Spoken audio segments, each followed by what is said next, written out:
You're listening to the We Are Libertarians Podcast Network. Find all of our shows at wearelibertarians.com. What if Galaxy AI could turn your to-dos into to-dos? Unlock everyday simplicity with the AI-integrated Samsung Galaxy S25 Ultra at Best Buy. Pre-order now at bestbuy.com. Best Buy. Imagine that. This episode is brought to you by Shopify.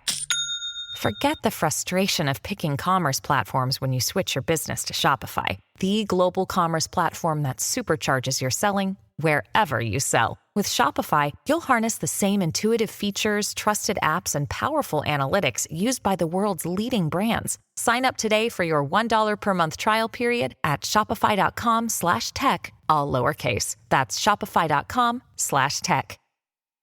You're listening to the We Are Libertarians Network. Learn more at wearelibertarians.com.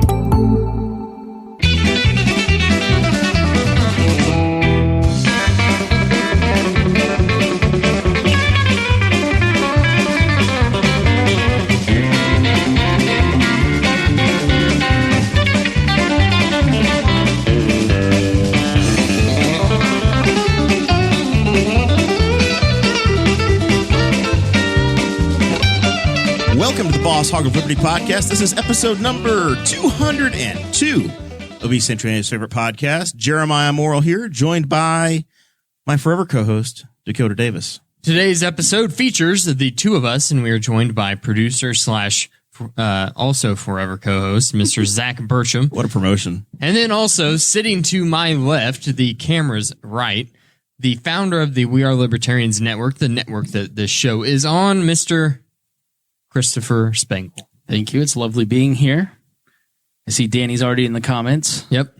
We're going to be talking to Chris today about our yearly review, how we've been doing on the show, what he thinks about this show, whether or not he'd think we'd make it to 4 years long. We're also going to talk about some police and some violent interactions that have been happening with the police and kind of the media's reaction to that as well. And then also a local topic that we've been covering, statewide issue, though, is House Bill number 1381, dealing with renewable energy sources in the state of Indiana. We'll be giving you a update on that, so make sure you stick around until the end of the show. The show is about our lives in rural Indiana. We're here to push your boundaries and make you think as individuals. Sometimes we'll provoke you. Other times we'll make you laugh, but hopefully you'll always learn something new. And if you join the Patreon, oh my God, will you learn something about all of us. Mm-hmm. That's right. Patreon.com/Boss Hog of Liberty. That is where you can go to support the show on a monthly level. The tiers start at $5 a month and they go all the way up to $80 a month. We give you all kinds of extra content if you sign up at patreon.com/Boss Hog of Liberty. There are different tiers. You get different rewards for each of the tiers. You get access at any tier to our secret Facebook group, which is only for Patreon members. You also get access to a special bonus episode at the start of each and every episode that we do. And you get access to the show notes before the show starts so you can follow along in real time and see what we are reading off of. And sometimes there's some links in there. Like today we have a link to an IndyStar article about House Bill 1381. It's really the only link that we needed for this conversation. When you invite Dear Leader in, you know you can have something planned, but it's not going to work out that way. No. What the hell is the point? Why bother? We're going to have a fun conversation. The reason we bother is because we promise it to the people on that is true. It is exclusive content that they get. Liberty. They find out at the same time as producer Zach does. You can also go back in the secret feed and check out some of the old like Tinfoil Time episodes. That's right. You can. Back in the day. Those are still there. Yeah, I saw them. We never delete anything. No. We also live stream the video in the Facebook group, so it's just like this. You get basically, and this week we tried Vegemite. We talked about one of us loved it. Yeah, one of us has bad taste. We're not going to still just a little bit on my lips. We're not going to say who it was that loved it. You'll have to join and find out. There were a lot of complaints about my toaster. Yeah, there were. And we also talked about hog testicles. So. A lot of testicle talk. Well, yeah, a lot of testicle talk. Little Danny talk. Oh my gosh. The drinking word for the night on Patreon was testicle. Yeah. You would be unconscious right now. Yeah? If you sign up at patreon.com/Boss Hog of Liberty at more than $50 a month. Damn. Then you get a shout out at the front of each and every episode. Those folks our favorite Liberty lover up in Fort Wayne, Indiana. That is Miss Christy Avery. Oh, she's the best. She's incredible. Then we have our favorite car dealer in all of Indiana. Just going to say all of Indiana, the whole state. In the nation. Yeah. Andy Moore, Buick GMC in Fishers, Mr. Jonathan Phillips. I got a real compliment on my GMC that I bought from Andy Moore today from Dear Leader. Oh, I love whatever. It's like It's a black Jeep with the black wheels. It's the GMC Terrain Black beautiful. Edition. Yeah. You haven't even seen the sunroof. That sunroof goes on for miles. I love it. I don't know where the sunroof goes. It just keeps. It's like damn near a convertible. My car has a sunroof, and it's not like the sunroof my parents had, where it was like this much crack. It's like it's the whole top of the car. It goes on forever. Things are really getting better in this country. I'm telling you. And then the biggest fan that we have by monetary donation, Mr. Chris Lamb. Huge fan of the show. We're a fan of his. Round of applause. Brought us our shot glasses, our IMS shot glasses and barware. And he's brought us used last cigars. week. Every time he's been on the show, he's brought us cigars. Yes. Which I just Do you want to give a shout out to Hody Johns, who has apparently found his credit card number again, and he has rejoined the Patreon. He deleted us. The man that ruined Dave Smith's reputation. Yeah. That Hody Johns of Utah is back, and Mark Rutherford is, I think, 2 or 3 weeks in now. Nice. back in the program. So we have some celebrity. We also Patreon members. We had the We Are Libertarians Network. Evan McMahon, the state chair, Lucy Brenton, the vice chair, Mark Rutherford. They all joined the Indiana Libertarians. We're all getting along. It's great. Nice to see. Doing great. See how long that lasts. Well, I plan to fist fight Evan later this week. But Hopefully it's a fundraiser. yeah. We also have T-Chip stores. That's where you can go to get your Boss Hog of Liberty merchandise. tchip.com/BHOL1234 or BHOL mug. Producer Zach is putting the links to all of those in the chat on the live stream right now. So you can just go ahead and click on the link and it'll take it to whatever piece of apparel you desire. BHOL4 is the masks, but we're probably going to be deleting that next week because Indiana is a free state now. And we are. Yeah, but it's we're just not going to voluntarism. support it anymore. I didn't wear a mask into the Pizza King. Me either. I wore mine. I'm not fully vaccinated like you posers over there who say, "Oh, I got my card." I've got 3 weeks for I'm in the clear, and I care about the people around me, so I wear it. I literally, like in Indianapolis, you pretty much wear your mask everywhere. Like everybody still wants you to wear one. Yeah, But I walked up. This is like tourism, where you're like, I'm going to Florida. Screw those people. I'm not wearing my mask down here. It's the Wild West. I've been to You Florida. come to Henry County, and like unwashed masses. My car was like 14 steps away, and I had forgotten my mask, and I literally stopped and I went, "This is Henry County. What do I need to wear?" Like nobody. I walk in, there's 2 boomers sitting in the lobby, no mask on. I'm like, I feel at home.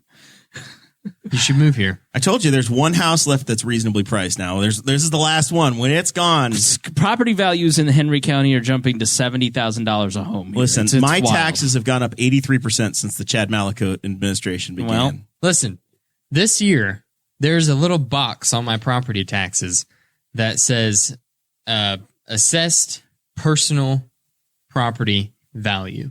Right. Personal property value. I don't know what that means. But last year it was $500, and this year it's $6,300. What? Yeah. You're kidding. You got something on your property there taxing you on. Did you move the doughboy on your property? I can neither confirm nor deny. You could only wish. The only thing I can think of is we had the exterior of the house. Like, we had new shutters and the gutters right. And That's we got like a new 2007 stuff. Like, literally, like my friend Ed, rest in peace, Ed Angleton, his Jeopardy house, champion. Jeopardy champion. His house in, near Mass Ave went from like $400 a year to $10,000 a year in property taxes. And it's why Bart Peterson unbelievably lost in 2007. It's why, Mitch finished in kind of an unpopular position. Property taxes can't go up like that. People can't afford that stuff. It is ridiculous. Yeah. The only reason I got by is because of those stimmies. Well, state and local employees were the hardest hit in COVID. By the way, did Greg Pence get you your stimulus check yet? Did you guys hear Mike Pence had a pacemaker put in today? I did see that today, yeah. But you've dodged my question. Oh, yeah. So shout out to Greg Pence's office because they have, I wish I knew her name, but she is an incredibly smart staffer. But you forget names, little people that help you. Like Zach. So you post, I never got my stimulus.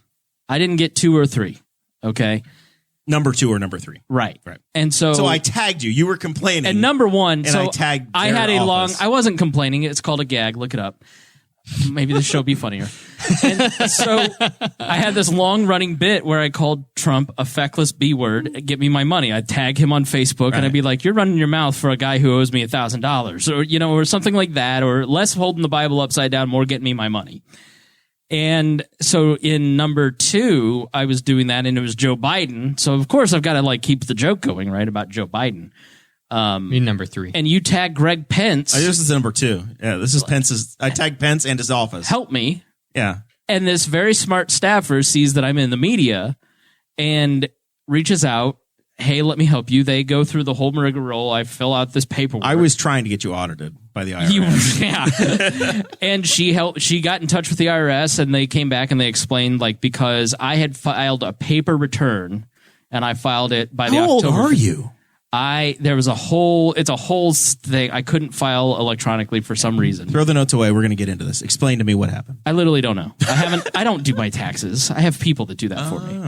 Okay. I'm too That's dumb. what rich people say. You write the check at the grocery store too. I'm literally too dumb to do my own taxes. And I can't write off 100% of what I spend my money on. So I have people that protect me legally because as a libertarian podcaster, I don't mess around. I pay all my tax. I literally had one boss who was sending me a 1099 and he's like, hey, I want you to know, I will turn this into the IRS. It's are you saying that you think I won't claim this income on my taxes? Because that's exactly what I'm saying because you're a libertarian. I'm like, I'm not messing around. I'm not playing with snakes. No, exactly. Because my parents were small business owners. My dad had his entire business shut down for 3 months because of $75 worth of sales tax he didn't owe. So they come after small business owners and I'm sure I'll get audited at some point. And so I want to be, do the right thing and be legal, I guess. And so I have to file a paper return. I never file on April 15th. Those bastards are getting my money October 15th. I file the extension. I want my money longer. And so I didn't file my tax returns. I forgot to sign it too. So I still have not filed my 2019 taxes. I have missed out on both of those.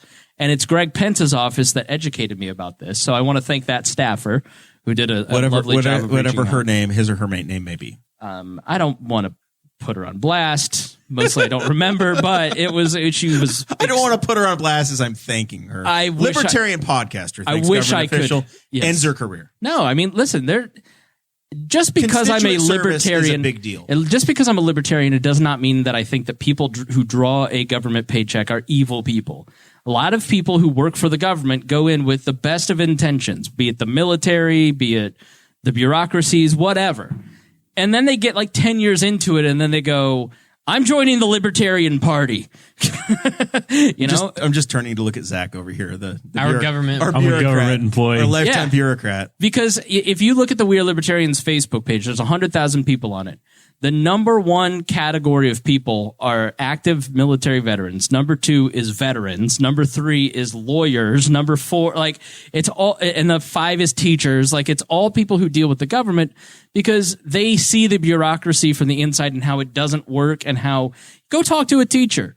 They know exactly how they could do their job better, but No Child Left Behind, Washington, D.C., and departments of education across the this country, make their job harder, make it worse for them. So I don't know. I'm never mean to government employees because they're ripe for the picking to join the party. I don't know if you remember this, but the last yearly review that we did, yes, we had a fairly new producer. His name was Christopher Guffey. Rest in peace. That person no longer exists. I heard he died. Yes. Yeah. We have about 200 signs in the basement down the stairs that he's moved out of town and he's changed his name. We need to have a Guffey burning party. Typical politician. Got you to spend your money on him and then vanished in the night like a thief. Just trash. We have a new producer now. His name is Zach Burcham. Yes. And You were really harsh on Mr. Guffey. Yeah. Well, listen, in radio, you start at the bottom and you're treated like you're at the bottom. Because you and I had this conversation recently. We did. Yeah, we did. This week. When you are you were starting out in your career and you were a man, you're an idiot. You're 21, Always. You're dumb, you don't know what you're doing. I was the worst intern imaginable for Abdul. And in radio, there's a little bit of hazing because in male-oriented environments, generally there's a lot of teasing. You expect people to fail. But you have to prove yourself. Right. I'm sure it's the same in sales. Like this is a tough business you're in. Radio is a tough business, believe it or not. Oh my God, he thinks we're in radio, Zach. Yeah. I'm talking about my business. We're dealing with a lot of egos. You're dealing with not the people I work with, they're all great. But in general, radio is a lot of difficult people. And so you always, as an intern, I was hazed. I was sent down during the smoking ban debate in 2005 to count 50 paces away from the front door of the Emmis building, our competition. And Abdul and Andrew knew that was the middle of the street at rush hour in the morning. I didn't know that because I'm an idiot intern and I'm literally in the middle of the road. I'm going to get hit by cars. It was hilarious. It was great comedy, but you get hazed a little bit, right? And if you're going to be in an environment like this, if you're going to be in a friend group, you've got to stand up to a little ribbing. You got to be a little tough on people. Then people got to learn a little lessons every now and then, or else you're going to, in his case, get killed, or in my case, you might post a meme that is not appropriate. Very, very comparable situations. Similar, yeah, right. So I have grown to respect Chris Staten as a man. The little people. Chris, what was his name? As a former broadcaster. He's a family man now. I'm proud of the growth that he has made. He has a special needs dog. He's done very well for himself. It's Mason I have a problem with. Mason needs to grow up and get his stuff together. Well, nobody's even seen from Mason in years around here at this point. Mason was your little buddy. Like it was literally like he was your you bring him around. Yeah, vacation your with emotional him, support. All of producer. that stuff. He was our intern. Right. Chris is our producer and intern Mason. They'd go camping and Mason would sleep in the bed at the foot. He would pull my boat for me. It was great. I go somewhere, I pull the camper, he'd take the boat. No, Mason's a nice boy. I'm just teasing. And I don't think I've been mean to Zach. Not yet. Zach and I met. That's what the conversation was about. But Zach's a man. Zach's a man, and he and I have met. How old does Zach look to you? 39 and a half. 38. He's pretty close. Yeah. I thought you were going to get right on the head. I was over-exaggerating. He was exactly 1 year off. I'm 38 now. I was going to say 37 as a real guess, but 39 and a half for comedy. Well, Guffey says I'm 45. Yeah, he plays him. Now, the running joke on this show is that none of our audience knew how old Mark Brim was until it came out on the air, and everybody was floored. I got more emails about Mark Brim's acting. I was shocked. I thought it was a joke in the 57, moment. 57, right? Yeah, that's what everybody thinks. Mark Brim and I are the same age. and it's not even to look. I applaud him for being that jaded at that age. No, see, Mark is... Audrey once told me, she said, you're about 5 years away from becoming Mark Brim. I haven't had an in-person conversation with Mark in years. It was when I was executive director of the Libertarian Party. It's probably been like 2011, 2012. Yeah, it's been a long time. And he looked fairly young to me. So I haven't. He's not aged well, but it's great. That's sad to hear. Yeah. Well, meth is tough. We bring Mark in, we set him down, and he just complains, and it's the greatest radio we can ever imagine. My favorite. I'm kidding, by the way. Mark is not on meth. Yeah, he's a university employee. He's a great guy. Someone heard that, and they're like, "Oh my god!" Oh, that explains a lot. One of my favorite things that Mark Brim ever said on this show was we were talking about how he had lost a bunch of weight. Yeah, and I was like, what'd you do? Just start eating right or whatever? And he said, walks and cigarettes. That's like Chris Bowers. Did you ever hear of Chris Bowers, who used to own the Morty's Comedy Club? Chris has been a guest on the show. Great comedian. You know how he lost like 100 pounds? He'd buy one of those giant bags of popcorn, and that would be his meal for the day. And then the next day, he would eat a mixture of Swedish meatballs and cocktail weenies. And he'd eat one meal a day at 4:00 every day, and that was his diet for 6 months. And I think he gained the weight back, but he looked great. Of course he did. He crash dieted. That's how it works. Mark Brim posted a picture of himself when he was younger, his Kicks 96 April Fool's thing, and he looks just like a friend of mine who is the same age, and they don't look anything alike now. So at one point, these two looked the same as an adult, and now they're unreckoned. They don't look anything alike. It's the walks and cigarettes. Mark looks great. You're young. You're like mid-20s, right, Dakota? So like all your Facebook friends are young and hot still. But like, did you go to public school? Yes. I'm not even going to ask Mr. Homeschool over here. Like Dropped out after the 6th grade. At our age, like there are sometimes I'm scrolling through Facebook and I'm like, they look amazing. And then there are sometimes where I'm like, who's that old person? Oh my God, that's there like is my a locker change. mate. There is a change that's happening, and some people have been on a rocket ship, and other people are like, God, you're doing fine. There's some people that like look into my brain look the same. They haven't really changed. Like any changes in their appearance since high school has been like subtle enough that I'm like, oh, they look the same as they looked in high school. My dad is like that to me. I look at my dad and he still looks like the exact same. Yeah, I got really bummed like 2 years ago at my brother's wedding. And I was sitting across from my wedding. I was sitting across from my parents. Shut up. And I was like, "You'll get another crack at the apple, buddy." My parents are getting old because in my brain they still look exactly like they did when they were 35, right? Yeah. And I'm totally with you, but it's harder when your parents are. Oh, we're into knee 60s. surgeries and all kinds of fun stuff now with my parents. Let's talk about the police. Oh, we're not done with our review. Is that all he wanted to say about us? Let's just stick on fun stuff. Who wants? I mean, we can talk about that stuff, but okay. Well, we'll skip part of it because I do want to just talk about fun stuff. This is I don't want to get too heavy. Did you think we were going to make it 4 years? Yeah. Here's what I will say. When we're gathered around my sunroom back table trying to do episode 1. At that point, no, because that was not only was it not good. I don't know who else was on that. It was you, Audrey, Dakota, me, and I think that was it. Okay, maybe Sarah. I think it was just. I think Sarah was there, and it just didn't sound good. Once we got rid of you, I was the thing holding that together. Trust me. Like, let's be honest. You've called some horse shows at that point, but I'd done some podcasting in my life, and like I was like, all right. When somebody pitches me a show on the network, because we're the longest running libertarian podcast now that some people are in jail. And so John McAfee?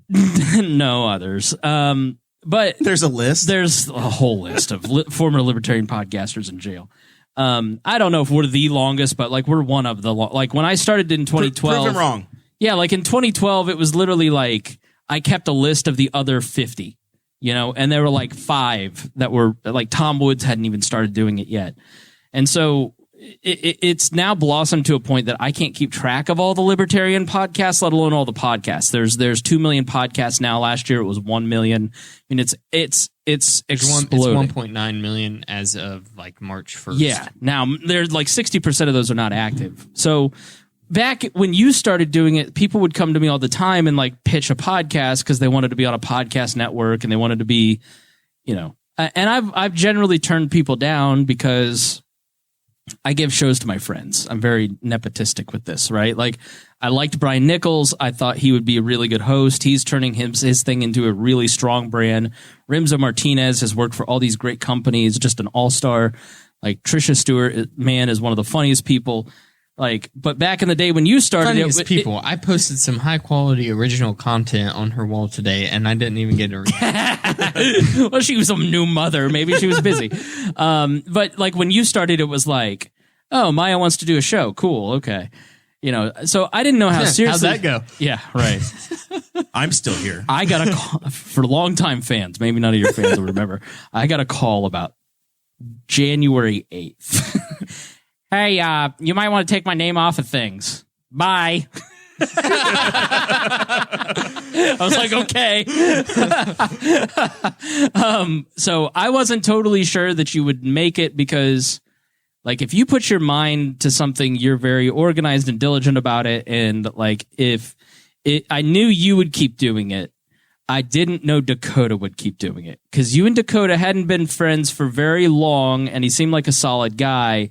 If you had asked me, would you still be doing this 4 years from now? Yes. Would Dakota still be doing it? No, because here's the thing. Most people get married and have kids like he has, and they like move on with their lives and do other stuff, like all the different co-hosts. How many co-hosts have you been through? Right. Yeah. I mean, I'm literally on my 7th iteration of We Are Libertarians. I mean, it's not a joke. Whenever I get a new hobby, I get obsessed. Yeah. I get obsessed to making it the best that it can be.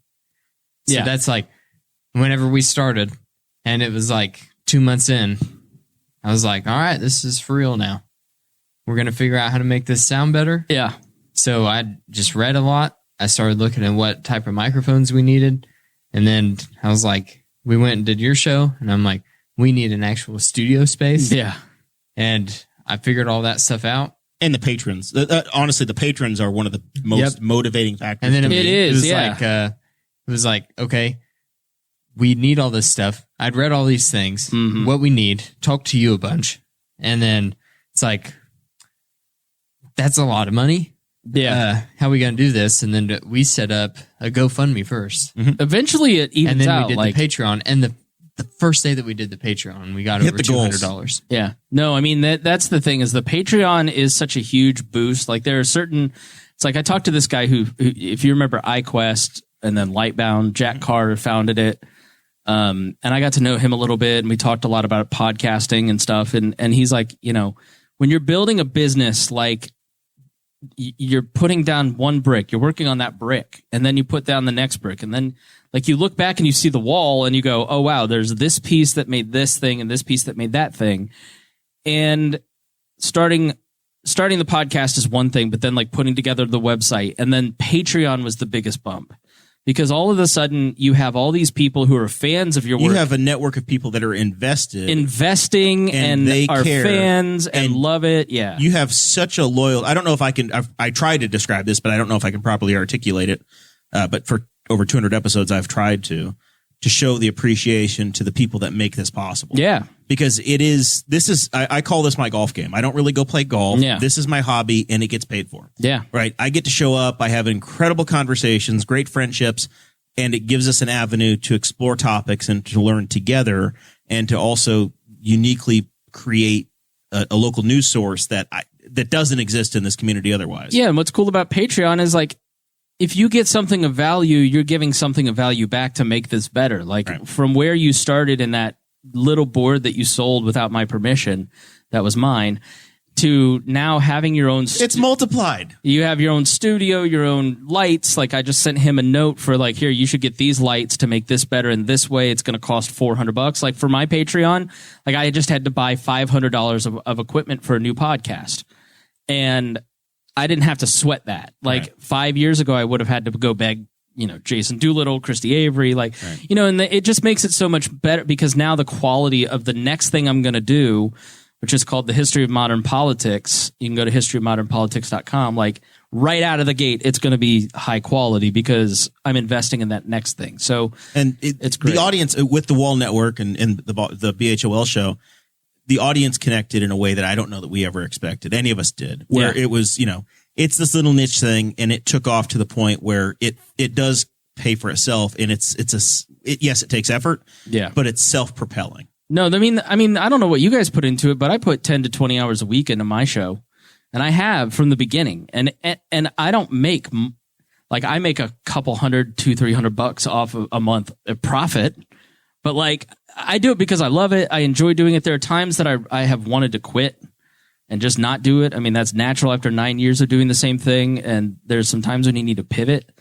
but the patrons make you want to keep doing it. The notes of, I love what you do, keep you going. If I quit doing this, I know people will be disappointed, and I know I would be disappointed because I'd lose that outlet. You might need a week off here and there, but you love the show, right? Yeah, it's exactly total dedication. Right. And what I love about Boss Hog is that you guys, as my show has evolved into something different and a little more eggheady and like a different type of show and away from like the glory years of 2015 to 2017 that were so glorious we had to put them behind a paywall for all of our collective futures. No freaking joke. Yeah, like I've wondered about that. Like sometimes they'll pop up in my Facebook memories. I'm like, no, all that stuff. Everything from 2018 is free, but everything from 2012 to 2018 is behind a paywall. And like, listen, those were fun times, and there was a ton of camaraderie. But there were just several different breakdowns between Vibert leaving and Greg leaving, and other people and their relationships breaking down. It was just like, I had to evolve it into something different. But Boss Hog has kind of kept that like fun, like you're getting events and you're getting news, but you're also just getting kind of like a fun, light listen. It's collegiate. Yeah. As opposed to, it's like, why the hell are you here, Zach? Why do you enjoy this? We were literally next door to you. Yeah. And you would watch this show, and I then think that's the only reason he likes it. And then here you are. Because he likes podcasts, trapped. and there was one next to his house. And it was pretty interesting. That was fascinating. And he's so desperate to get out of his house on Thursday nights. He said, "Yeah, I'll be there." Yeah, and it got me involved in like local. I mean, in local politics. I said this I think last week in 200 probably it's fascinating because you get to know people. One thing that's unique to Newcastle, like some people like to knock Newcastle when we talked about small town life, is that like I go to city council meetings regularly. I know half the city council, as in I knew them as people with not them being on city council. Like I graduated with the mayor's son. Like I can go through and tell you all those people. I see them around town. I saw Corey Murphy. Which one of the city councilors did the most drugs? Biggest slut. Any of them did. Aaron Dickin. Aaron Dickin. Dickin could take. I saw Dickin today. I was like, I want to thank Corey Murphy and Aaron Dickin for not hitting me while I was running this week when I saw them, because that's always a treat. I don't know. Mayor York was a flower child. Probably. So. Yeah, I think that what you guys have here is community. And that's what's great about the We Are Libertarians podcast network. Like all the different hosts, we fight. I don't fight with libertarian podcasters. Like I don't get into all that. Like these guys can, over in this caucus could do that thing and this. Like I'm out of that game, right? But like I will fight with Brian Nichols and Dennis Reinhold all day long, right? Like I fight with you, like and it's because we have a family. Like we're having a pool party July 15th, 17th at your house. I thought it was a secret. It's July 47th. Yes, that's just for patrons. You need to join or be a co-host or something. Don't just go showing up at my house. You need to make sure Spangle invites you. Yeah, because everybody's flying in for it. This is a big deal because we have like Brian Nichols. This is like the wall convention. Like Brian is like. By the way, I've been begging Corey Murphy to find a way to get me my tax abatement because my pool brings people into this community and it's an economic driver. I'm not even going anymore. Dale Melchin can't go. So Dale's coming from Iowa. Hody from Utah. He says he's not coming anymore. He's coming. I'm making him. I feel like I need some stimulus for my pool to host. That's this what thing. I'm saying. I'm going to fill the Steve Alford All-American Inn with this party. But it's like, where we talk every day. We're like a family with each other. They're my best friends, and I'm their best friend. Just the one. I am your best friend. I mean, when you look at me, you obviously know he's my best friend. No, but it's such a fun group of people, and like your show more than any of the others, like kind of keeps that early days of WHOL where it was goofy and fun, but also informative alive. I think one of the keys that makes it goofy and fun is that we may be the only truly in-person show that's left. Yes, we're people that get together in person, pandemic or not. And we actually still get together and talk. We did some Zoom shows. We did about 2 months of Zoom when there was a newborn baby involved for the Davis family. But we got back into the studio as quickly as we could. But I think that's one of the keys of the interaction we have. We could have guests from all over the country and people would Zoom in. I've shown some people that have offered to Zoom in before, and I'm like, they'd be awesome, but we really like Harry refused to do it anymore, and we make people come all the way out to Newcastle. And Reinhold lived like an hour away, and I was just like, at that point I'd started dating Reagan, and so it's just like so we went Zoom, and like long before the pandemic. But you're right in that it's in my tiny apartment, it was just getting too oppressive. So I agree with you. I think that an in-person podcast has something, especially when you see each other every week. Like when Greg and Aaron and you and everybody would show up with a beer and Gina would show up, and then the anagnosis was like you'd have different people coming in all the time, and it was like your fun hangout with your friends. But there is also a part where it's like it gets tough as you get older and you have spouses and kids and having it in a beautiful, luxurious downtown studio. That's what makes this workable. Not in your kitchen. That's what makes this workable. A big deal. Is you guys have your own headquarters? Yeah. Since it was at my house, it was getting exhausting. Yeah. Having people in my house every week. Yeah. The senator is in his living room waiting. I am trying to talk Remzo and Brian and Trisha and all of them to moving to Indianapolis. We get a studio downtown.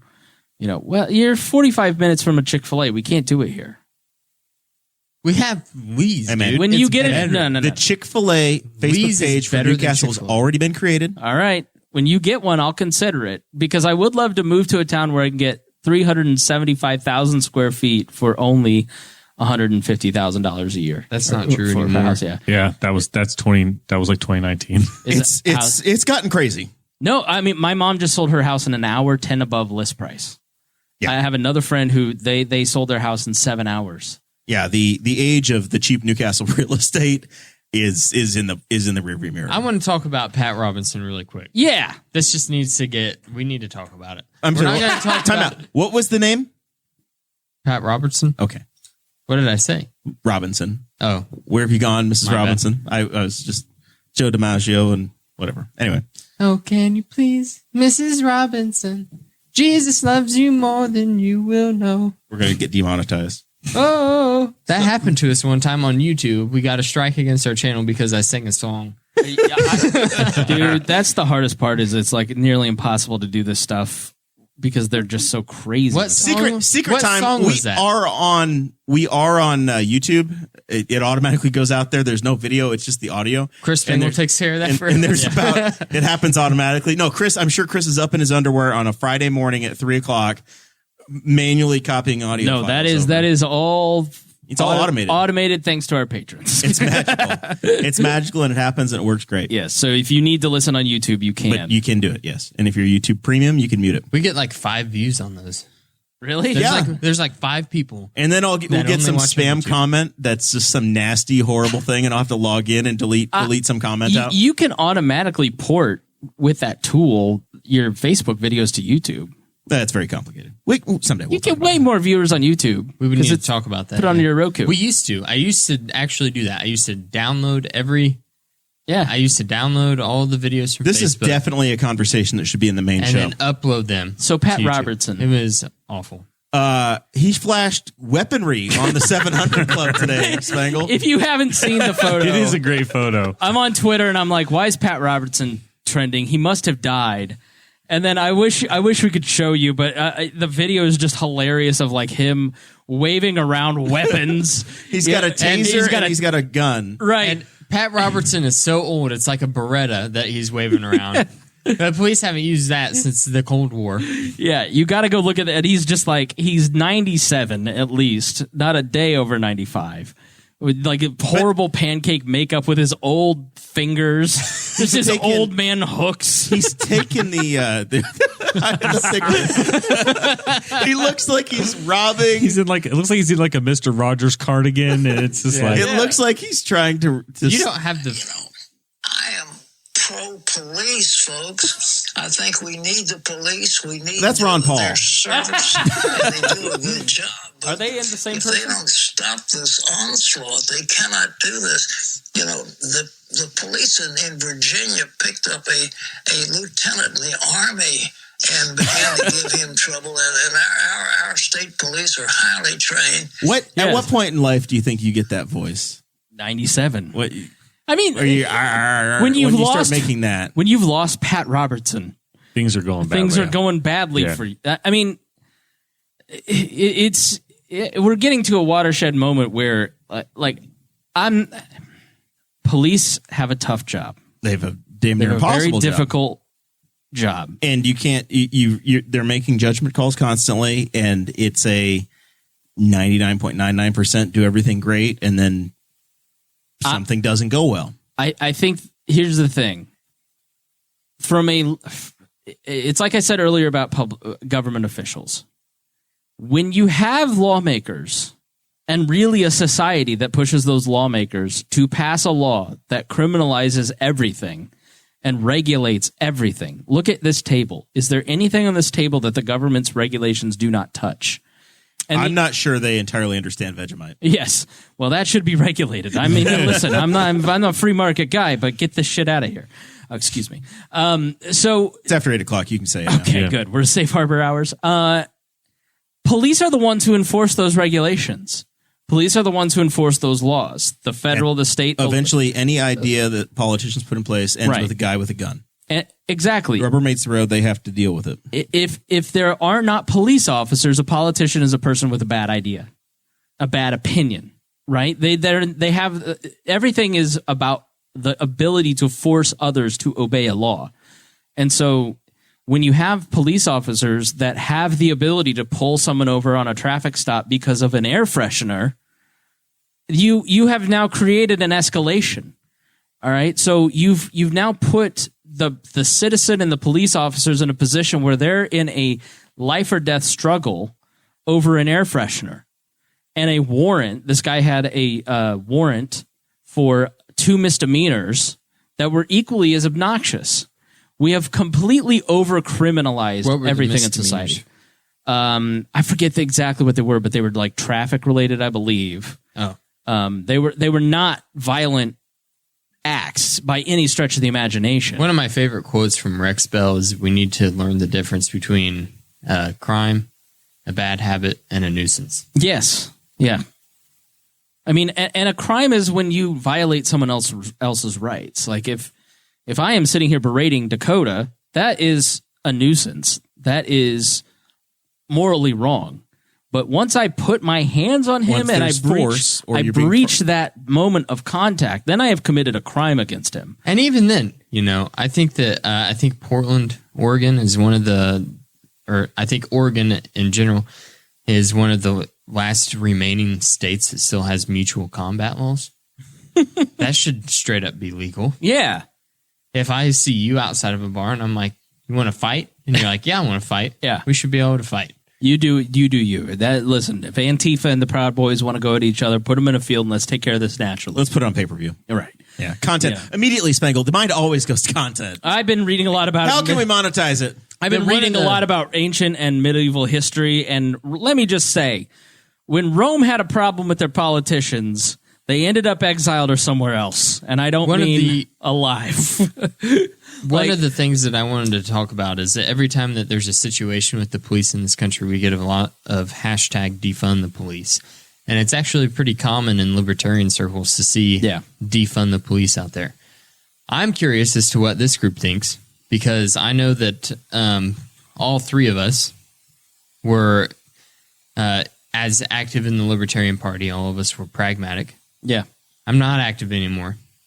I think that I have an opposite opinion as to what most libertarians do on this issue, because I'm totally opposite of defund the police. I actually think that we should fund the police more.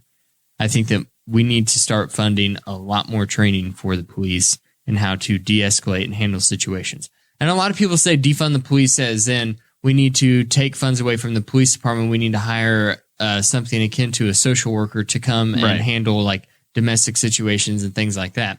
I'm saying we should train the police to just do that job, that part of their job better than what they are doing now. Yeah, I mean, there is, I think it's like 200 to 500 hours for firearm training for a police officer and 8 hours of de-escalation training, and training really does matter. And the way that we train police puts them in a no-win situation. It puts citizens in no-win situations. And let's just address the elephant in the room. Populations that are wildly over-policed. Black citizens are over-policed and are consistently harassed by police. And it's... So many of the interactions are because of the war on drugs. That's exactly right. That's the driving factor. And the war on drugs... digging at the outer edges. Yeah. I read this book. The war on drugs was all about cracking down on black people and hippies. I mean, that's why the Nixon administration Did you read the book, Charles Manson, the CIA, Charles Manson, and the Secret History of the 1960s? No. So that's a really good book, and it touches a lot on this issue about, like, we hear a lot of these terms like systemic racism, institutional racism, things like that get thrown around on social media, Twitter, and by politicians all the time whenever these issues get brought up. That book really does a good job of kind of digging back into that time period when a lot of this was starting, post Jim Crow era laws in the United States. And it really talks about why policing started so much in the inner cities, why black people went to the inner cities to begin with, and then also about the CIA's role, the government's role in the drug problem in the inner cities. Yeah. Like talking about the real, do you know who the real Rick Ross is? Mm-mm. Isn't that when you click on a music video, and then it turns into the other? So that's a Rick Ross. Well, we know we know Rick Ross, the rapper. Right. But the real actual Rick Ross was a cocaine dealer, a crack cocaine dealer. I forget what city he was in, but he got in the middle of this thing all of a sudden between the local police department and then higher level government authorities. He was in the middle of dealing crack cocaine for the CIA. Yeah. And he had no idea. No, I mean, he kept getting arrested, kept getting released. He had no idea why he was being released, but the police department wasn't allowed to hold him because the CIA was using him to funnel crack cocaine into the United States. And he just thought that he was a real legit gangster and couldn't be touched. Was it Blow where they're running cocaine for the CIA? I think, forget what the movie was. That happened a lot. I mean, and if you go back and look at Nixon's chief of staff's comments in Harper's Monthly in the early 90s, Ehrlichman said that the entire reason that they started the war on drugs was because they had a problem with the radical left and the Black Panthers. And they couldn't, literally, like, this is almost a direct quote. We couldn't criminalize being black and we couldn't criminalize being a leftist. So we started cracking down on drugs in those specific areas of town. And so that's why marijuana got its name. Why? Marijuana was never called marijuana. It was tied back to, Mexican immigrants. Okay. And they said Mexican immigrants are bringing in this crazy drug. It's called marijuana. Right. And it was William Randolph Hearst. Yeah. Came up with the name on his own, popularized the name, and that's why marijuana is illegal. Yeah, I mean, so there's a ton to the war on drugs that when you get to defund the police, when you get to Black Lives Matter, when you get to what happened over the last summer and the Chauvin trial, many of us who live in this area and in white communities don't have the same level of enforcement in our lives. We don't have the same considerations. Like Harry, my co-host is black, and it really sunk in for me when he's like, I never feel safe leaving the house because I don't know if I get stopped if I'm coming home. Harry is not like, Harry's the most responsible human being. Like, you know, that it's like, weird for Harry to say something like that too, because yes, he's not. Yeah, the attitude is that, oh, well, they are down there doing bad things, and if they would just stop breaking the law, it's like this Army veteran was driving with an air freshener. Like, at what point are you going to get that this isn't just about, they said, just follow the law? And to give a little bit of a backstory, if no one knows, the Army lieutenant was he was driving in his vehicle. It was a new vehicle. I think that this is right. It was a new vehicle. He didn't have the plates on it yet. Yeah. He had a paper plate that was taped to, he had two paper plates, actually. One was taped to the side window. One was taped to the back window. And the police officer, it was dark outside, so he couldn't quite see it. So he decided to pull him over, which is fine. I've been pulled over in that same situation. And I understood it. The back window is tinted super dark on my truck whenever they pulled me over. They had no idea that I had a license plate. And it definitely could be the same situation. The driver of the vehicle, the Army lieutenant, is like, he's thinking about his safety now. Yeah. So he's like, I'm going to drive to a well-lit area. So he slows down below the speed limit, puts his blinkers on, and then drives to a gas station that is approximately 1.5 miles away. The closest gas station, he pulls into a well-lit area. And then that's whenever it escalates. Because he didn't think he pulled over fast enough. He didn't comply hard enough. Yeah, because the police automatically saw he wasn't pulling over immediately and just the dude immediately calls for backup. He seemed to be a new police officer. Yeah. Because did you watch the video? I didn't. In the video, the actual video that came out first is the second officer to arrive on the scene. It was a body cam, right? It was a body camera footage. I've seen like clips of it, but I haven't watched them. Yeah, he was actually the second officer that arrives on the scene, immediately gets aggressive, immediately starts yelling at him, get out of the car. Automatically, both officers have their guns drawn, and the dude has both of his hands stuck out the window, and he's like, what did I do wrong? Asking him what he did wrong. And the second officer kept telling the stopping officer, the one that started to make started the whole interaction, pulling him over. He kept telling him to get out of the way, like back up for a second, like telling him to leave. And you could tell that the first guy was super uncomfortable with everything that was going on. The first officer just kept giving him a look that was like, you've taken it too far, but seemed anxious to say anything to him. Yeah. And then just starts pepper spraying the dude in his face. And he says, he's like, the way you're acting right now, I'm legitimately scared to get out of my car. And he says, you should be. Yeah, I heard about it. And the thing about him driving too, I can remember things back in elementary school. We had police officers come. They did like the DARE program and stuff. And that's something that you get told is 100% okay to do. If you're being pulled over and you're in a dark area and you're uncomfortable with where you are, slow down, turn your blinkers on. That way they know you're aware that they're there, and drive slowly to a well-lit place, because there are fake cops that will pull you over in the middle of a dark area and you turn the lights on just counting you. But like, I saw the video, I was like, he even pulled over in such a way that looked like he was near a gas station. Like he pulled over to the edge of the gas station, so all the lights were on his side of the car. And I was like, so he did everything that I have been told is okay to do. So it was but you're he white. Was like, and here's the thing. He's like, man, he kept telling the officer, he's like, man, my seatbelt's on. I don't want to put my hand in the car and put my seatbelt on and get my seatbelt off right now. And he's like, he's just kept telling him, put your hands out of the car and get out of the car. Right. With your seatbelt on. But he can't get out of the car. Right. He's like, my seatbelt is on. He's like, take your seatbelt off. He's like, I'm not putting my hands where you can't see them. I think a lot of people who read a lot about critical race theory ought to just talk to one of their black friends about how they feel in those situations and try to understand that perspective, because I think that video is very indicative of not only like the thought that goes into getting pulled over, the care with which the person acts when they're pulled over, and then the way they're still treated by the police officer. And this officer did get fired. Yeah. And then you Thank have God. the case where the police officer somehow, which is what Robertson was talking about, mistook her gun for a taser, which is almost impossible. But, you know, And I mean, it is different. Was it yellow? they're making tasers black now, like guns, which is insane. But the conversation around policing, it's not a matter and police officers feel unfairly targeted. And I don't think that that's totally fair. I think that the thin blue line has to crumble. It's starting to crumble with the Chauvin trial.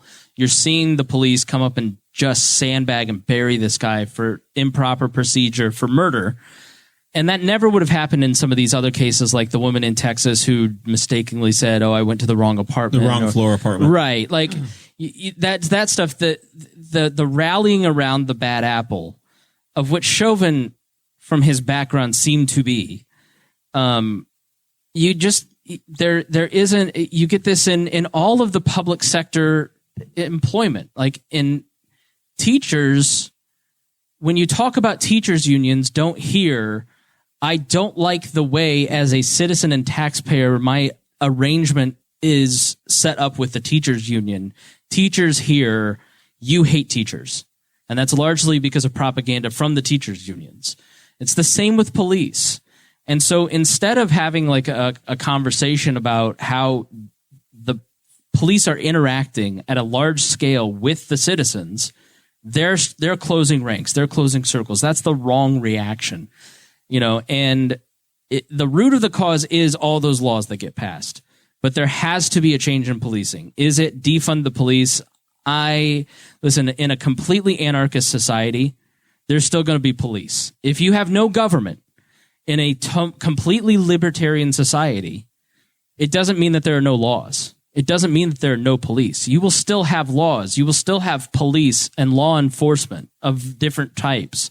You will just be able to voluntarily contract with those people and consent to the laws by which you're governed. It's not anarchy, right?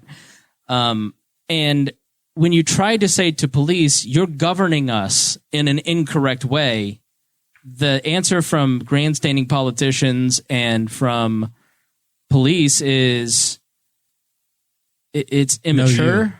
It's a middle finger to your face. And it's like, people are just not going to stand for it anymore. Like, you got to change. Sometimes the system does work correctly, though. I'm a little hazy on the details, but I know we had an issue in Henry County last summer. Yeah, there was an arrest last summer with a local officer, and he had the guy cuffed. He had the guy sitting on the curb.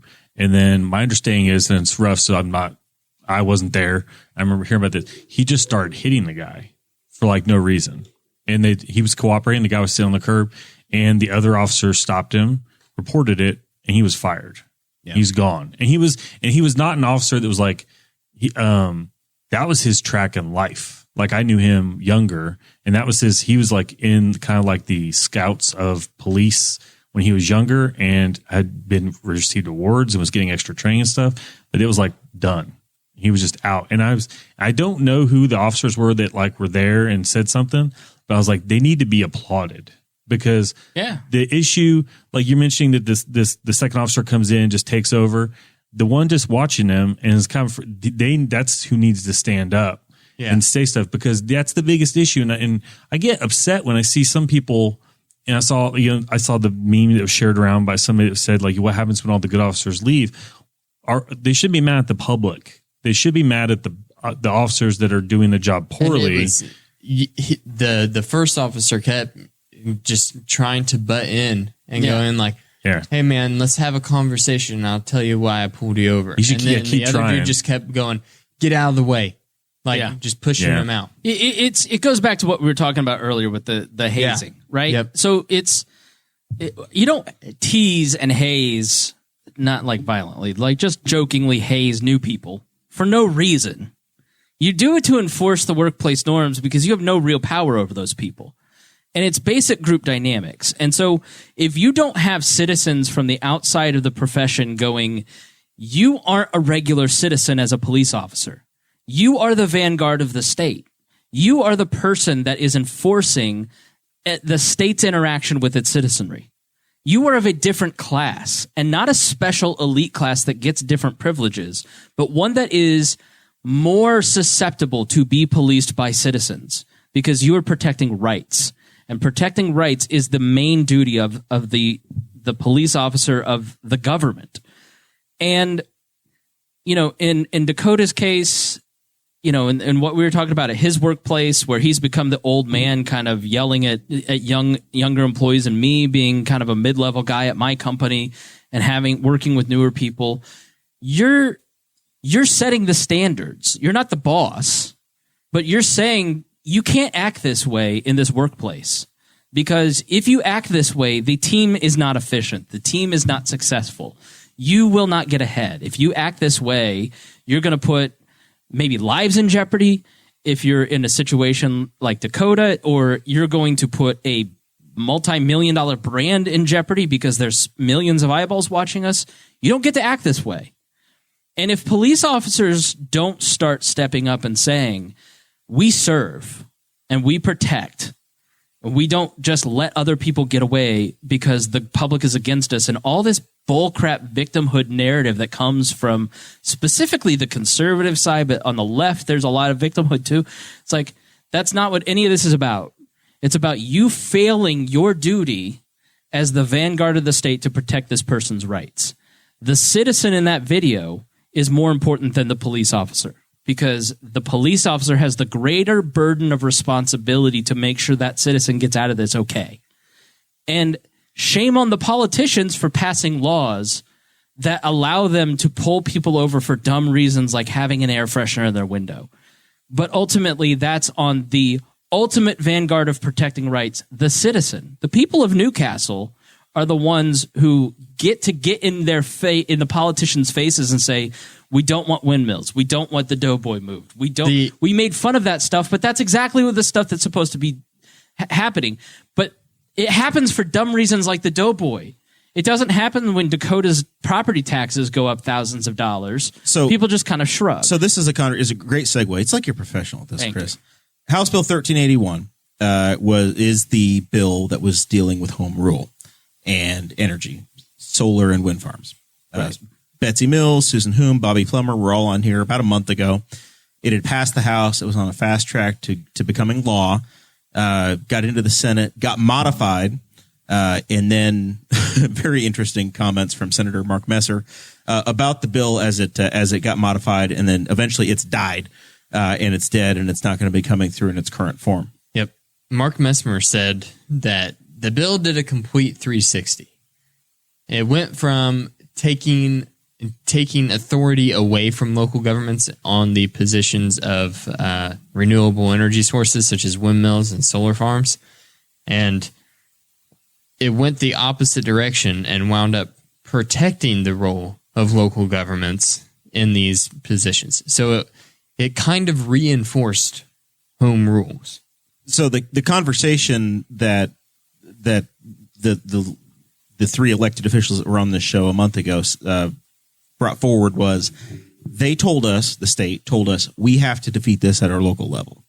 We have the authority at the local level. The state can't do anything about it. You have to do it locally. The House General Assembly, the Republican-led General Assembly, said there's investment that's not coming to these communities. We have a patchwork of laws and rules. We're going to take control at the state level, and we're going to tell you how to do it. And that's when they raised their hand and said, no, local control means local control. Yeah, remember what you told rules. us? Yeah. So that's the fight that's been happening. And it's comical to me to see I've tried to explain to people outside of the listening range of this audience the absolute deep fervor of the anti-wind. It's truly odd. It has ended the political careers of every elected official. Every county commissioner has been completely removed. Almost the entire county council, one cycle, it was entirely remade. You saw Trump start to get into that towards the end of his presidency and really milk that before the election. And it's a thing. There is the state just barely started to nibble at it and got it was like reaching your hand into a tank full of piranhas, and they just start chunking at you. They got a taste of it. It is what is the phenomenal political power? Like what? It's the third rail of rural politics. You're going to ask why? You're going to ask why. The best argument that I've ever heard against it, because there are all these arguments about like, they say there's health issues related to it. It kills the birds. Right. That's all by every major actual peer-reviewed science is a load. Right. But the actual best argument I've ever heard came from Betsy Mills.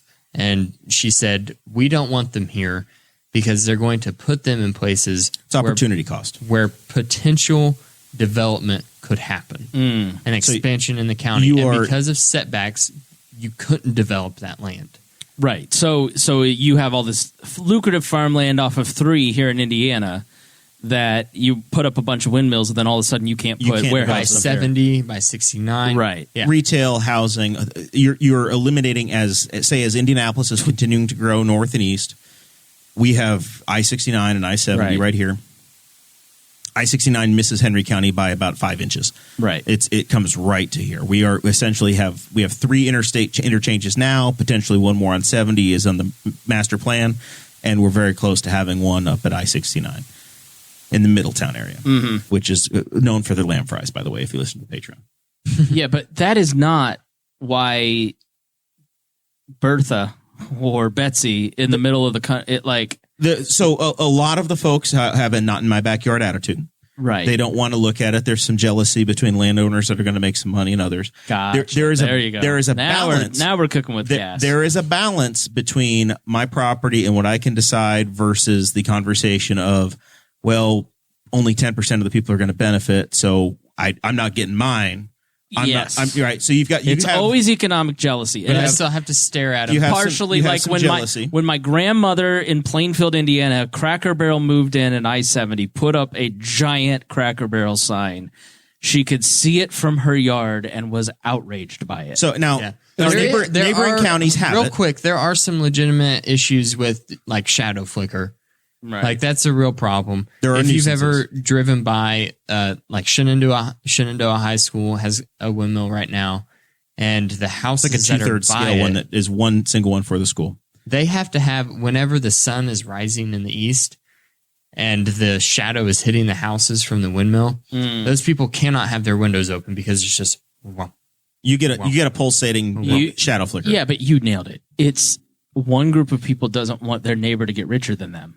So they don't want to create a town of have and have-nots, and they're the have-nots. They don't want that. But you have politicians that are saying that we're dying as a community and we have to attract investment.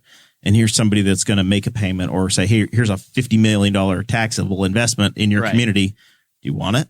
Right. There's a lot of, it's an incredibly complicated onion. There's also subsidies at every level. The state says you have to have a certain amount of it. The utility providers are desperate to get it. You're potentially going to be giving tax breaks to the people that are going to invest in the community. Okay, so the state basically said we don't care what the locals want. We want you to put these in, and the locals bit their hand off. Yes, gotcha. Yes, okay, yeah. And Mark Messmer actually said what happens. Same thing as always happens. It flew through the House before people realized what happened. It switches sides, and the senators' phones blew up. Mark Messmer said we gave these people everything they wanted, and they still hated it. And then he said. It was like a hostage situation with a schizophrenic hostage taker, and then they still killed them. We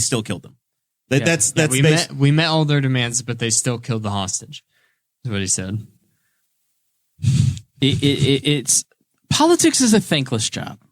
This is why you're better off not trying to plan things central planning. Because you can't predict accurately what that population wants or doesn't. The best way to predict it is through the price system. What are people willing to pay for something or not pay for it? Dan Crenshaw had a really good point last week, and he said everyone gets upset whenever Washington is gridlocked. But he said the decisions that we make in Washington, D.C. affect the entire 330 million people that live in this nation. So it's not a bad thing if we can't get things ironed out perfectly. Yeah. And that's just kind of how this worked. I'm not upset that this bill is dead because it just would add more confusing language onto the books that the planning commissions would have to figure out. Yeah. It's I would here's the dirty secret. Decisions being made at the local level. They are actively building them. If you take State Road 36 east across the northern part of the county, in the just over the border in Randolph County. They're not in Henry County, but you can see them from Henry County. We were on Summit Lake. Yeah. And from Summit Lake, there are now 10 windmills that you can clearly see from the lake in Henry County. They're on the doorstep. But who cares? Yeah, I don't. They're in the view, man. That's the strangest thing is like visually, I don't care. I'll point out you can go driving back in some county roads and you'll find some uglier old barns or just old farm equipment that's been left out. And then now people are kind of digging in on solar. And the one thing I keep getting mad about, they're getting rid of prime farmland. I'm like, well, that's a farmer's decision. What's prime farmland? All of this. Yeah. Go ahead. Sorry. So it's exactly right, Chris. People think they get to decide what somebody else does on their property. Yeah. And that's a very real issue for liberty. And they don't want and property demands that you don't get to decide what somebody else does on their property. The other part of this, it comes down to climate change. Baby boomers specifically have grown up on this idea that climate change is completely fake. And a lot of that was completely funded by big oil and energy people who didn't want their business. It's the fault that there was really bad science, though. At one point in time, that was saying the world is that we're going to see another ice age, right? By and if you study history, the history of Britain is just full of fluctuations. But the reality is that if you admit that climate change is real and you admit that you see what's happening for real in places like Venice, Italy, which isn't going to exist in 25 years. or you look at the ice caps. All they have to do is build the stilts higher, dude. It'll be fine.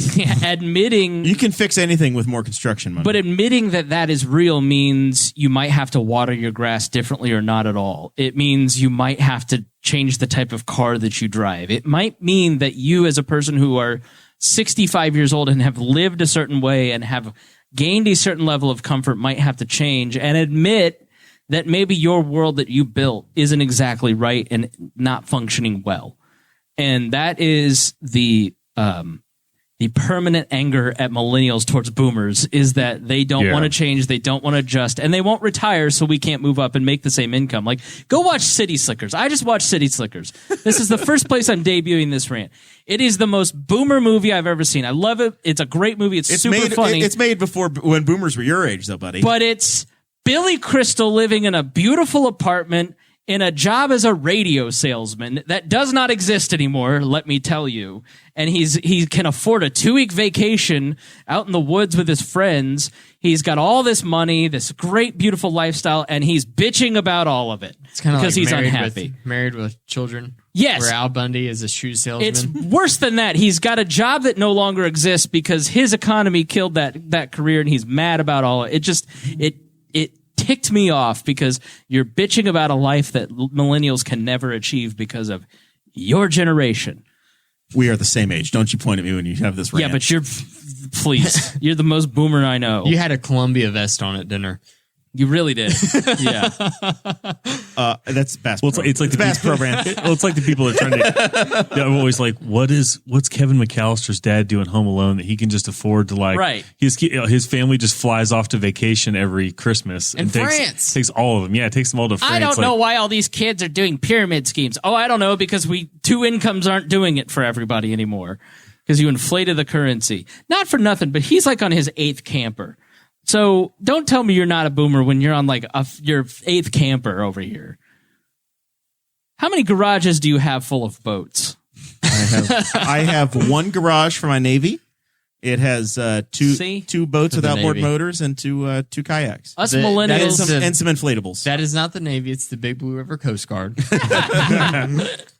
Better than your Beaches or Creek Coast Guard, I'll tell you that. I can... Within 14 steps from my house, I can get into Elliott Run and go all the way to the Ohio River if I just keep paddling south. Just ride the ties from the White State sewers. Just don't pick anything up that's floating, but you can get all the way to the Ohio River right from Elliott Run. Fascinating. All right. You know who would tell you that you can get to the Ohio River from Elliott Run? A boomer. Yeah. Because nobody else would care. The rest of us are working, trying to survive. Are you through? I feel better now. Hey, Zach. Yeah. You ready for final thoughts? Man, I don't know. I'm trying to just process all of that. Are you still starstruck by Spangle sitting over there?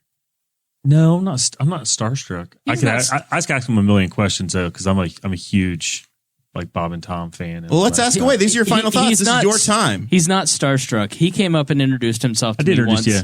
At a Bob and Tom event, and he goes, "Hi, I'm Dakota's neighbor." Yeah, because that's who I was at the time, and then like that's not even the most awkward relationship I have with anybody.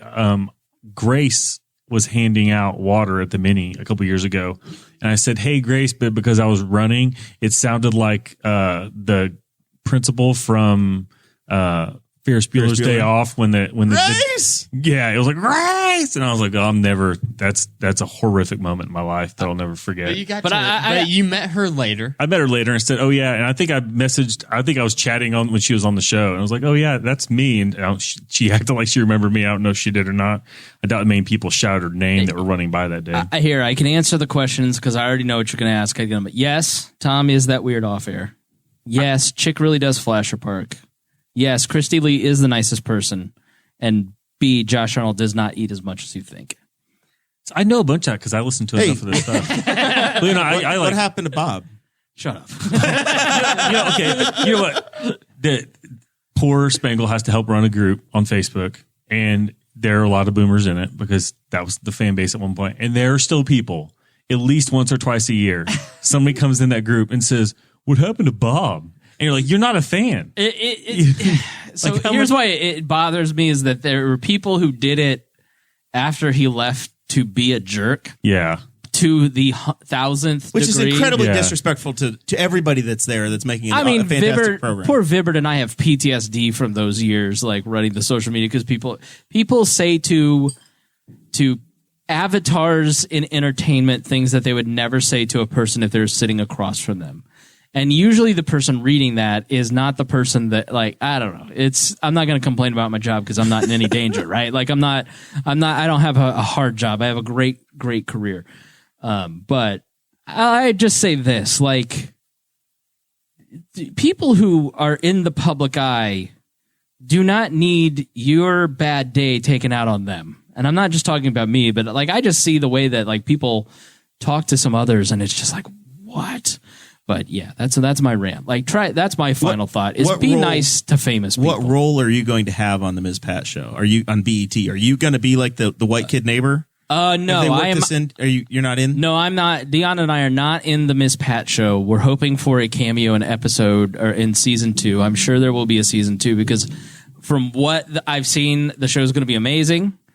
If you don't know, I'm a co-host on the Pat Down with Miss Pat. It's the funniest podcast on the planet, like way funnier than this. So go check that out. It just hurts. Yeah. It just hurts deep down. All right. If people want to follow more of the Weird Libertarians, of course, you guys know this voice because if you're listening to the podcast, Chris is literally the first thing you hear when you push play. Oh, yeah. Yeah, nice. it's the very first thing that people hear. And you press that 15 seconds then. Yeah. Then you just skip forward. Go to chris-spangle.com. You can find all my different projects from the Pat Down, my work, and the Chris Spangle show. And make sure you go to historyofmodernpolitics.com and sign up for the email. That's the new one. That's the new one. That is for the wall patrons. 6 to 9 months in advance, you're going to get a twice a month history show. We're basically what Matt Whitliff and I have been talking about for 6 years. Is you can't truly understand modern politics if you don't understand history. And we initially wanted to define libertarianism, conservatism, and progressivism. And the more we kept like working backwards, like, all right, 1994 isn't far enough. So like we're starting at AD 94 and like working our way forward and eventually ending with like, okay, so where did gun rights and all those arguments start? You know, but we're starting basically with like the development of constitutional. You don't want to zoom through it too fast. You're going to be like, oh shit, we're at current day, and there was all this. It's like the show's over. We literally have our outline is 53 pages already. We've been working on this for a year. It's going to start next month. This is how you chose to spend your pandemic. No, literally. I mean, yeah. I mean, my goal this year is to read 2 books a month. I think I probably listen to 30 minutes of podcasts a week because I'm reading so much right now, and it's been that way for a year. I mean, I'm reading 4 books on antiquity right now. I just finished 3 books on medieval history. I've read Bede from 700 AD. Like we've put a ton of work into this. Are you still holding paper books? Or are you Kindle reading now? No, I do both. Library, or you're buying, or have you all of it, baby? Reacquired a book collection again? Oh yeah, because you had it pared down to nothing. I had it pared down to nothing and I regret that. I now have 1, 2, 3, 4, 5, 6, 7, 8 bookshelves, 6 feet tall, and they're double stacked. So I probably have 4,000 books in my apartment. One past episode of your show it was an oddball episode. It was a different one. Was when you interviewed the guy in Dallas. Oh yeah, that is. People should listen to that because one, it's fascinating because the JFK assassination is a fascinating thing to go into. Yeah, that was. But then, when you pay attention to where he's talking about the people. And that guy's memory was like Donald Davidson-esque if you're a 500 fan. And then you're like, you get done with it and you're like, well, that was really interesting. I learned a whole bunch of stuff. And your view of the government as you know it changes because you realize it's like the same 12 people. Yeah. He's talking about the same people then that are involved now. And it's because it's kind of weaved in and you're like, no, they're not. What? But that was a great listen, and the JFK is an interesting thing. But yeah, that's an interesting listen just to listen to all of his theories and what he knew about it, and then how he can weave all the people into the story as well. I could have talked to Robin for 4 more hours as a 3 hour. There was some relation with that guy to the CIA. Whenever Lee Harvey, we should not get into this. No. Hey, Yeah, Chris, so go. It's 2 years. Yeah, 2 years yeah, ago go was back. like October, November. It was when I interviewed him about the Kennedy assassination. He tried to stop you. He's like, "Am I talking too much?" You're like, "No, just keep going." No, man, he was this Texas Southern, like he could tell a story. Like we literally booked a 30-minute tour and spent 8 hours with the guy because he was so fascinating. You ruined the rest of his day. No, he does this all the time. You could tell he was having the best time just telling the story, just figuring out how in depth he could go. I had to get to the airport. I was almost late, and I had to pee that entire interview. And I just had to pee. That's all I could I know think what about. it is. The dude that assassinated Lee Harvey Oswald, Jack Ruby, Right. Jack Ruby, allegedly. was then sent. He was Sorry, I've been given, listening too much Hinch and Rossi. He was given a psychological evaluation Yeah. by the doctor that was in charge of Project MK Ultra. Yeah. And whenever he came out, whenever he started speaking the gibberish about imprisoning the Jews and all that Yes. stuff. Yeah. So the Kennedy, there's a great book called A Cruel and Shocking Act about the Warren Commission. And it's not a conspiracy book. It's by a really great journalist. But, you read that book and then you read about like Cy Hirsch's book, Reporter, his autobiography. He's the guy who came out with the My Lai massacre and a bunch of stuff about Bush. Like you read books about that period, like the one you mentioned earlier. There's this one guy that worked for the CIA. I think it was James something. He was like the number 3 in command at the CIA at the time. And like this guy pops up in Watergate. He pops up in the Kennedy assassination. He pops up in My Lai massacre. He pops up like he's like this one dude who kind of like the government is way smaller than you think. Like people think it must be super hard to get into some of the upper echelons of some of these places, but it's like being in politics here. Just show up. Be consistent. If you want to be He's always there. If you want to be a top libertarian podcast like the Chris Spangle Show, you don't have to be good. You just have to keep doing You it. just have every to week. outlast when everybody else goes to jail. It's exactly right. So, I mean, and it's just, but yeah, Cruel and Shocking Act. If you want to start anywhere, because it's not like, it's like a good place to start with the official story, but it's not like trying to tell you what to think. But that Robin interview was great. It's such a fascinating tale. Like, there's so many different things. Like, I was convinced after talking with him that LBJ did it, the CIA did it. Then he recommended a documentary. I went and watched that. I'm like, no way, man. Castro did it. And the Cuban, like, there's just so many plausible So many explanations. theories. Yeah. Yeah. But then you listen to Cruel and Shocking Act, and you're like, maybe the double bullet theory could have happened. But, like, even Arlen Specter was kind of like, Final thoughts from D Squared over here? I have nothing. I'm good now. You've I've gone covered, too you long. covered what you worried about. I have a complaint. COVID pandemic is like 13 months old. had enough. We were at Pizza King, Right. and the damn Touch Tunes On State Road 3. on State Road 3 is turned off because of the COVID pandemic. The app-based DJ machine karaoke. No, they just no. It's an old touch tunes. You can't access it on your phone. No, They need to give you. It still rubber has a gloves. coin slot. no, Don't this get is in the way dumb. of a joke.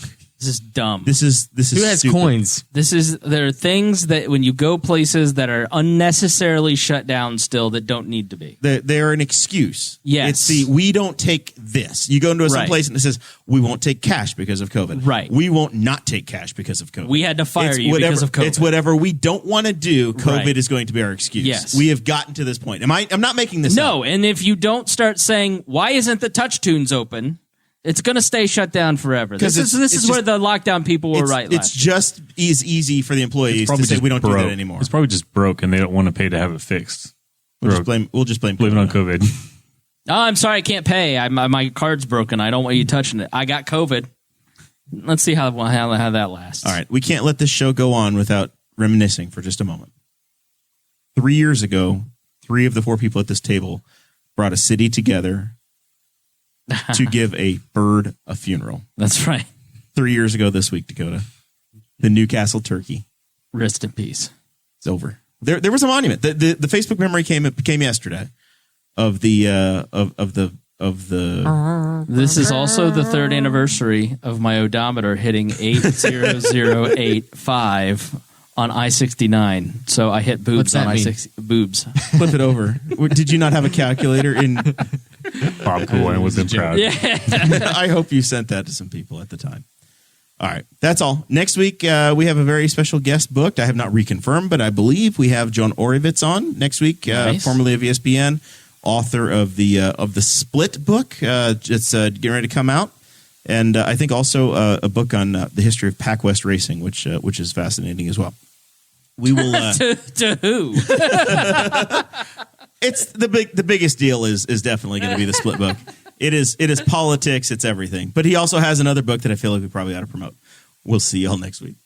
Thank you for listening to the Boss Hog of Liberty, which is part of the We Are Libertarians Network. I am Chris Spangle, and I am the founder of this network, and I invite you to listen to all of our shows, which you can find at wearelibertarians.com or by searching for these in your podcatcher. The flagship show is the We Are Libertarians podcast, where we apply libertarian principles to current events. The Brian Nichols Show is a conversation amongst Republicans, Democrats, Libertarians, Independents, as they talk about what is happening in the news. And we have many other podcasts like The Chris Spangle Show, Upward, The Cost, Raw Audio Politics, Miranda's World, and Tad Talk, which is quite a ride. So check all of these out. Go to wearelibertarians.com and you can check out all of our great podcasts. Thanks for listening. Thank you for listening to the We Are Libertarians Network. Get our other shows at wearelibertarians.com.